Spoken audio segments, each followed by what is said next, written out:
Ici, on se trouve à Oulx, près de la frontière avec la France. Je fais partie du groupe de personnes qui, depuis 3 ans, dédient un peu de leur temps à l'accueil des personnes qui arrivent sur notre territoire. Cette vallée représente un passage vers la France parce que nous avons 3 passages possibles. Donc on a beaucoup d'arrivées tous les jours, tous les soirs, toutes les nuits. Ici nous sommes au refuge. C'est un refuge qui est géré par une fondation privée. Nous avons une capacité de 60 lits et la possibilité de donner à manger, de donner des vêtements pour la montagne parce que les gens qui arrivent sont souvent très mal équipés. Donc nous donnons des bottes pour la neige, des gants, des bonnets, des vestes de neige, des pantalons de neige, même aux enfants. Avec Médecins du Monde, on a un véhicule qui est sérigraphié. Médecins du Monde, et dans le véhicule de Médecins du Monde, il y a toujours un médecin et un chauffeur de tous migrants. Et puis il y a d'autres maraudeurs qui patrouillent plus à pied dans la montagne. Le Médecin du Monde reste plus à proximité des voies de circulation. Et en fait, les gens patrouillent dans la montagne et quand ils trouvent des personnes exilées, ils les ramènent à un endroit où on peut les mettre dans une voiture et les voitures après descendent les personnes au refuge solidaire ou à l'hôpital en fonction de l'état de santé. Là, c'est le médecin qui fait un diagnostic dans le véhicule.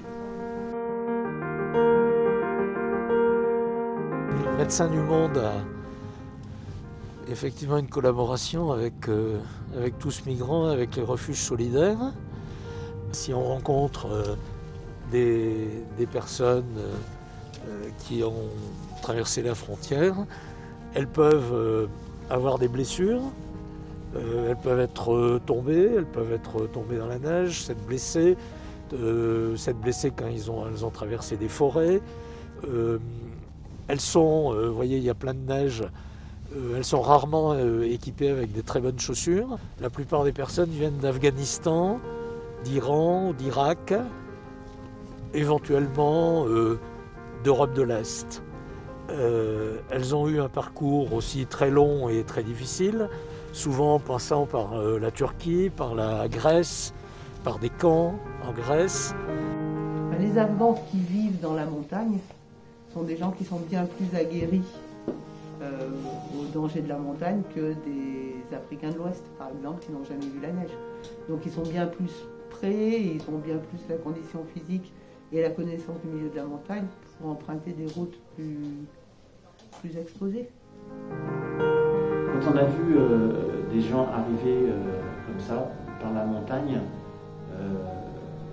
le premier réflexe, ça a été de se dire il faut qu'on fasse quelque chose pour eux. On ne peut pas fermer les yeux, fermer les volets pour ne pas les voir. Au début, ça s'est fait dans des familles accueillantes qui les prenaient chez eux, puis très vite, on a été un peu débordé par le nombre, d'où la création de ce refuge solidaire en 2017. Le refuge, c'est une ancienne caserne des CRS. Nous, notre focus principal, c'est l'accueil d'urgence. C'est s'assurer que tout le monde est à lit, que tout le monde est à manger et que tout le monde puisse avoir les infos pour repartir.